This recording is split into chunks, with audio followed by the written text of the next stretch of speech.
Hi, my name is Rabbi Yitz Wein. Have you ever felt so sad, so down, almost overwhelmed with grief that you wanted to cry and you couldn't even cry because you were overwhelmed? Well, Judaism has a mechanism for coping and dealing with that kind of sadness. And if a person deals with it properly, then they can actually learn to live their life in a much more joyful state than they ever have before. The way we do this is by celebrating, so to speak, really observing the day of Tisha B'Av, the 9th day of the Jewish month of Av. It is a day of national mourning for the Jewish people, where we focus on all of the horrible things that have ever happened in the Jewish people, and where we reflect on those difficult things that have occurred in our lives. We look at them, we try and make sense of it all. But the first step is by really feeling the sadness, getting into a sense of mourning. Now, the reason this day, the 9th day of month of Av, was chosen from every day in the year is that because throughout history, horrible things have happened to the Jewish people and to the world on this date. Back in the year 1313 BCE, that's when the Jewish people received the decree to wander in the desert for an additional 38 years before going to the land of Israel.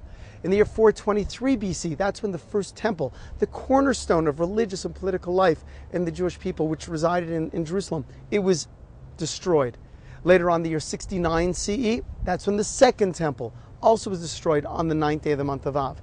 The Jews were expelled from England in the year 1290 CE on that date, the 9th day of the month of Av, and later on the Spanish Inquisition also began on the 9th day of the month of Av in the year 1492. In the year 1914, that's when the beginning of the First World War happened, and that's when Germany declared war on the 9th day of the month of Av. It's a horrible day for Jews and a horrible day for the entire world.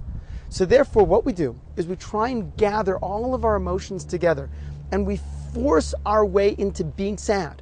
We force our way into dealing and feeling to the absolute depths of our emotions what it means to grieve and to mourn. And we do this by bringing in certain actions. We fast, we don't eat or drink for 25 hours, we don't have sexual relations, we don't wash, we don't anoint, we sit on the floor, we read the book of Lamentations, we don't even greet each other. And most importantly, we reflect on all of the difficulties of our lives and try and make sense of it.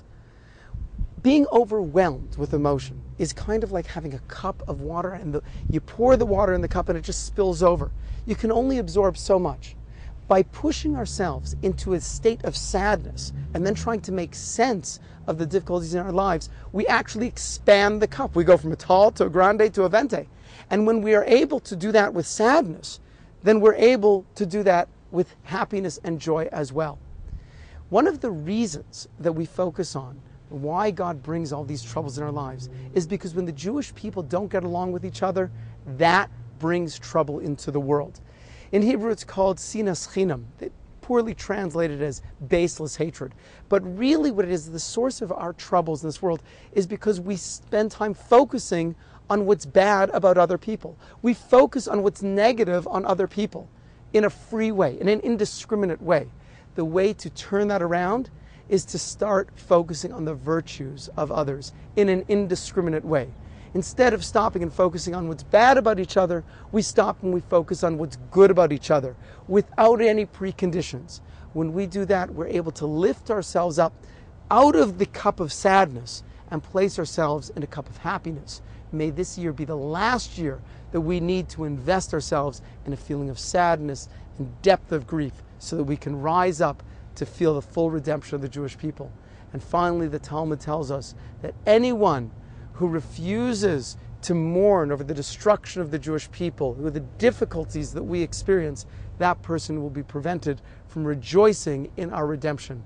Let's make sure that this is the last year of our mourning to lead us into a final state of joyful redemption.